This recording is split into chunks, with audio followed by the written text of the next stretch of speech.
छत्तीसगढ़ के सबसे समृद्ध निगम की बात होती है तो नगर निगम भिलाई का जिक्र सबसे पहले होता है, क्योंकि नगर निगम भिलाई ऐसा निगम है जो खुद के अर्निंग से सफाई करता है, पानी की व्यवस्था करता है, बिजली की व्यवस्था करता है। पिछले कुछ दिनों से आर्थिक संकट मंडराया है, लेकिन उसके बावजूद आज बजट पेश हुआ है।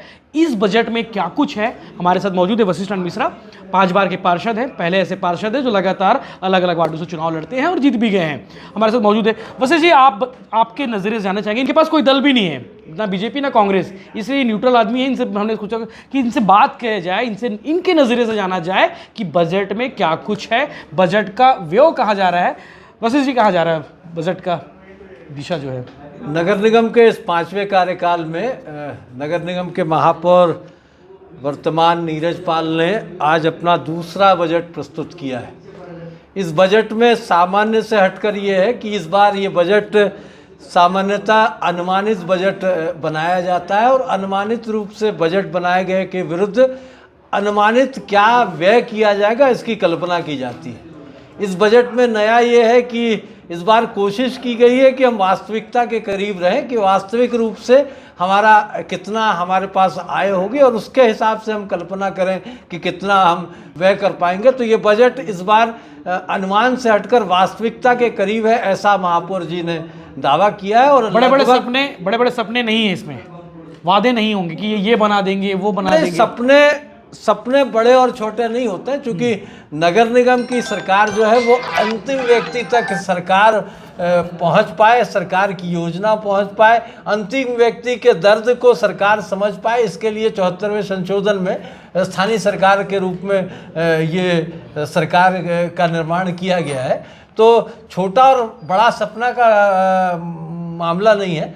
बजट वास्तविक होगा तो आपका व्यय जो है वो भी वास्तविक और आपकी समझ जाएगी कि हमको कितना खर्च करने के लिए क्या संसाधन उपलब्ध है, तो उस हिसाब से हम खर्च करेंगे। आपके हाथ में बजट की स्पीच है, मतलब मेयर साहब ने जो स्पीच पढ़ा वो है, इसमें आपने देखा होगा मोटा मोटा, अगर मैं 10 बड़े पॉइंट, मतलब 10 बड़ी घोषणा, 10 बड़े काम की बात करूँ तो वो काम कौन कौन से होंगे और क्यों होंगे?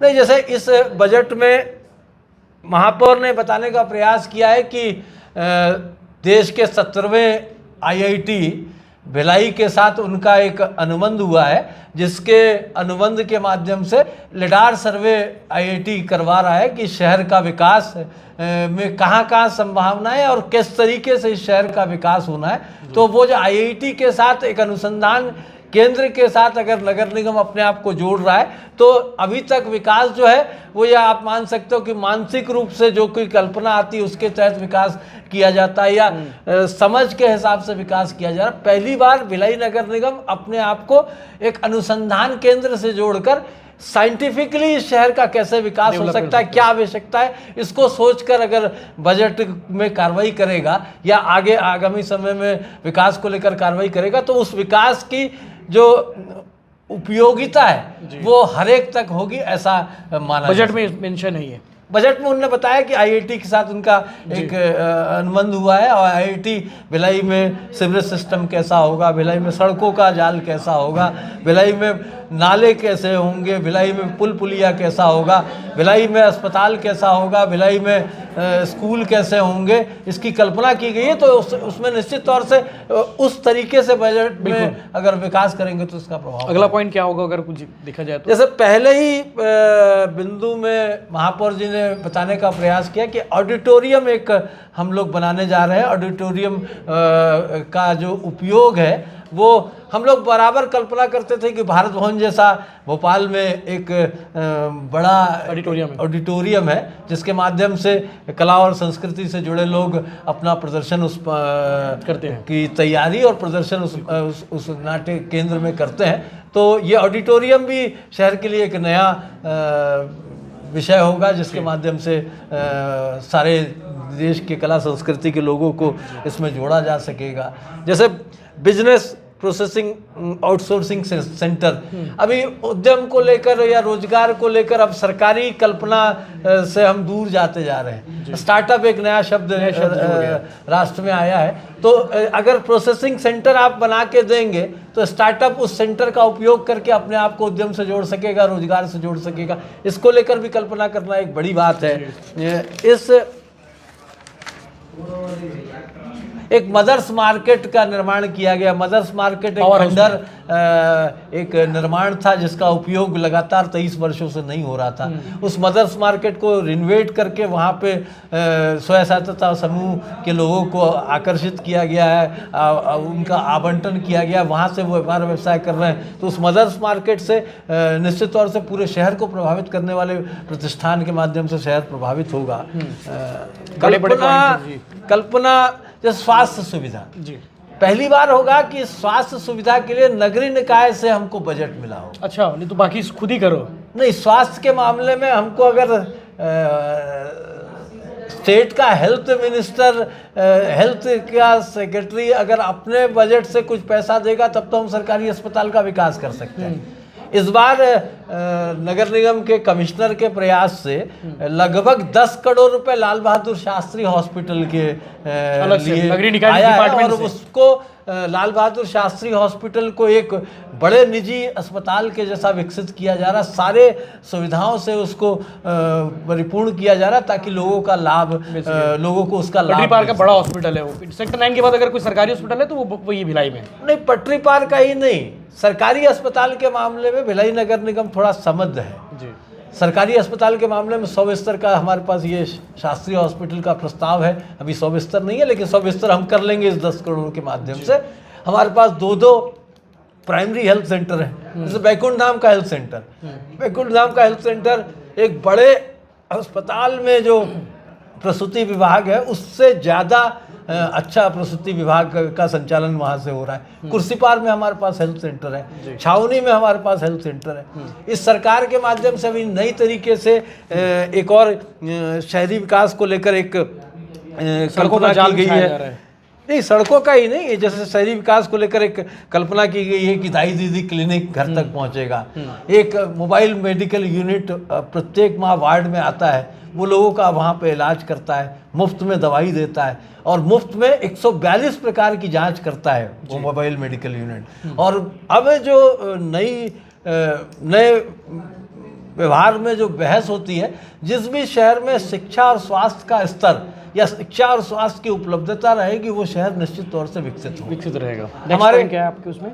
हमारे यहाँ जैसे ये स्कूलों के मामलों में हम लोगों ने बड़ा काम किया है। आत्मानंद स्कूल वगैरह में हम लोग बड़े काम किए हैं। अभी भिलाई से वो मॉडल अभी आत्मानंद स्कूल में आपको जानकर आश्चर्य होगा, लगभग 3,500 बच्चे अभी पढ़ रहे हैं। और जिले के कलेक्टर के पास, जिलाधीश महोदय के पास इस बात का हर एक साल दाखिले के समय इंक्वायरी रहती है। लगभग 8,000 बच्चे आवेदन करते हैं कि वो इंग्लिश मीडियम स्कूल में पढ़ना चाहते हैं, लेकिन उपलब्धता नहीं होने के कारण राइट टू एजुकेशन में जितनी उपलब्धता है 25% वो 25% की उतना ही एडमिशन वो दिला पाते हैं, नहीं तो बाकी लोग स्कूल महंगा होने के कारण पढ़ नहीं पाते। 3,500 बच्चे अगर पढ़ रहे हैं और आत्मानंद स्कूल खुलेंगे तो लगभग ये 8,000 का जो दाखिला का जो गुंजाइश है वो हम पूरा कर पाएंगे। सड़कों के मामले में बड़ा काम करने का दावा किया गया है कि सड़कों को लेकर हम बड़ा काम करेंगे।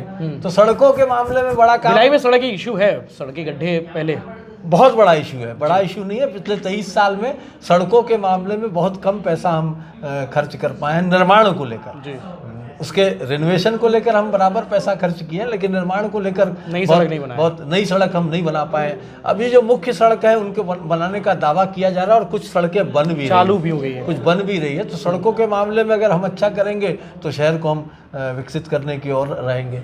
इसमें IIT को सपोर्ट करने के लिए भिलाई में IIT स्थापित हो रहा है। वहाँ के पेयजल व्यवस्था को दुरुस्त करने के लिए भी भिलाई नगर निगम ने दावा किया है। तो IIT की सौगात जो है हमारे को नए शहर की कल्पना देता है। बिल्कुल। तो IIT को जितना हम समृद्ध करेंगे, IIT में जितनी हम सुविधा प्रदान करेंगे, उतना हमारा शहर विकसित होगा और शहर के अंदर नया ग्रोथ आएगा। बिल्कुल। तो इस तरीके के अलग अलग ऐसे क्षेत्र पे केंद्रित करना अपने आप को, जैसे हम IIT के साथ कोई एग्रीमेंट किए तो हमारे पास इस नगर निगम के माध्यम से हमारे पास नेशनल लॉ यूनिवर्सिटी है छत्तीसगढ़ में, उसके साथ भी अनुबंध करना चाहिए कि हम लोगों को कैसे मुफ्त में कानूनी मदद कर पाए। हमारे साथ IIM है छत्तीसगढ़ राज्य में, मैनेजमेंट को लेकर भी हमारे साथ अनुबंध करना चाहिए। हम कैसे इस पूरे नगर निगम को प्रबंधकीय दृष्टिकोण से अच्छा कैसे चला पाएंगे, उसके साथ हमारा अनुबंध होना चाहिए। ट्रिपल आईटी हमारे साथ है। अभी एक नया ऐप डेवलप हुआ है, उस ऐप में आप क्या चाहते हो उसको अगर शीर्षक के रूप में डाल दोगे तो उसकी चिट्ठी वो ऐप बना के दे देगा। पत्रिका में कल परसों में पढ़ रहा था कि क्या ऐप, नया ऐप आया है जिसके माध्यम से आप अपने जगह पे बैठ के सारे वो काम को कर सकते हो जो काम आप।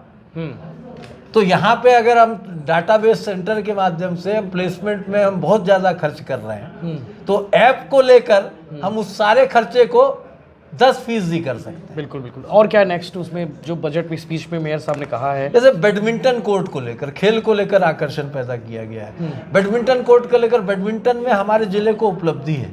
आकर्षी कश्यप कॉमनवेल्थ में हमारे को कलर दे रही है, मेडल दे रही है। आकर्षी कश्यप को छत्तीसगढ़ राज्य ने अभी डीएसपी पद पे नियुक्ति दिया है। आकर्षी कश्यप हमारे जिले से है, हमारे शहर से है। 70 अगर बैडमिंटन कोर्ट खेलने के लिए, अपने आप को तंदुरुस्त रखने के लिए वार्ड में अगर वार्ड से आकर्षी निकल जाएगी, अगर वार्ड में उपलब्ध करा के दे रहे हो आप, तो खेलने के लिए जो प्रेरणा वो बैडमिंटन कोर्ट दे रहा है, वो निश्चित तौर से उस प्रेरणा से बैडमिंटन खेलने उस मैदान में जाएगा जो आपके वार्ड में है। लेकिन बैडमिंटन के खिलाड़ी बने इसके लिए वो स्टेडियम चला जाएगा इस बैडमिंटन कोर्ट को देख। तो हर एक वार्ड से आकर्षी निकल जाएगी, पैदा किया जा सकता है। दूसरा जो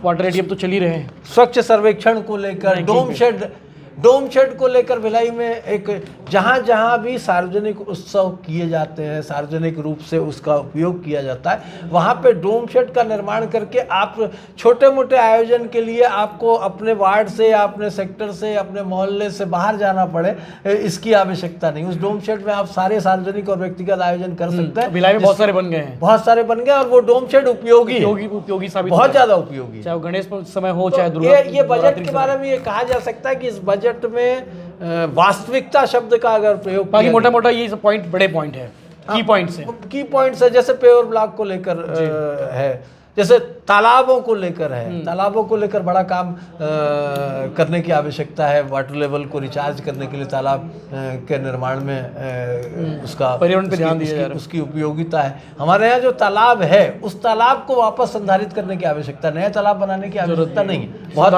बहुत तालाब है हमारे पास। पर्यावरण को लेकर काम करने की आवश्यकता है। वृक्षारोपण को लेकर समग्र वृक्षारोपण की आवश्यकता है। वृक्षारोपण सिर्फ फोटो खिंचाने को लेकर हम करें, उसके बाद वृक्षारोपण को लेकर हमारी, तो इस तरीके से अगर हर एक वर्ग को छूने का प्रयास अगर किया गया है तो। और लेकिन दुर्भाग्य ये है कि मेरे को आज फिर से कि सत्ता पक्ष और विरोध का पक्ष, सत्ता पक्ष ने अपने बजट को प्रस्तुत किया और बहुत अच्छे से बजट के बारे में बताने का प्रयास किया कि हमारी कल्पना में ये है, हम ये करने का प्रयास करेंगे। लेकिन वो प्रयास कितना सफल होगा, वो प्रयास में कितनी असफलताएं हैं, इसका जिक्र करने का जब अवसर विरोध पक्ष के पास आया तो विरोध पक्ष अपने पद के दावे के साथ अपने पक्ष को प्रस्तुत करने को लेकर बजट में चर्चा के लिए शामिल होने को लेकर नेता प्रतिपक्ष को वो चालू किया, उसके बाद विवाद हो गया। और क्या उस बजट में उनका विवेक है वो सामने नहीं आ पाया। उस बजट में वो उनका कहना है कि चर्चा करने का मौका नहीं दिया गया। नहीं, चर्चा करने, वो तो चर्चा खड़े होकर चर्चा कर ही रहे थे, उसमें करने का मौका का वो तो कर ही रहे थे, लेकिन उस पर विवाद क्यों हुआ, और विवाद होने के कारण चर्चा आगे नहीं हो पाई, ये दुर्भाग्य है। ठीक है, आज आप कुछ नहीं बोल पाए अंदर में, सदन में शांत बैठे थे आप? नहीं, बोलने का अवसर जहाँ तक है कि पहले बोलने के लिए नेता प्रतिपक्ष के रूप में वो अपनी बात रख रहे थे, सदस्य के रूप में हमको बाद में बात रखने का अवसर मिलता, लेकिन वो विवाद हुआ और विवाद होने के बाद बजट को बहुमत से पारित कर दिया गया, इसलिए बोलने का अवसर नहीं मिला। और साल भर अवसर है बोलने का, बोलने के लिए कोई आपको रोक थोड़ी रहा है। जैसी जैसी कार्रवाई होती जाएगी उस कार्रवाई में जो कम रहेगा उस पर बोलेंगे ज़्यादा करने को लेकर, और जो ज़्यादा रहेगा बताने को लेकर उसमें बोलेंगे नहीं इतना तो है नहीं, आप इसको कम करके बताओ। ठीक है, तो ये थे वशिष्ठ मिश्रा जी जो 5 बार के पार्षद हैं और नगर निगम भिलाई के सबसे सीनियर पार्षद हैं, जिनका नज़रिया था बजट कैसा था। आपने सुना बजट को लेकर कुछ जो की पॉइंट्स थे बजट के वो उन्होंने बता दिए हैं। इस तरह के बाकी अपडेट्स के लिए बने रहिए भिलाई टाइम्स के साथ में। चैनल को सब्सक्राइब जरूर करें। बजट में और क्या कुछ होना चाहिए था आप कमेंट करके बता सकते हैं। धन्यवाद।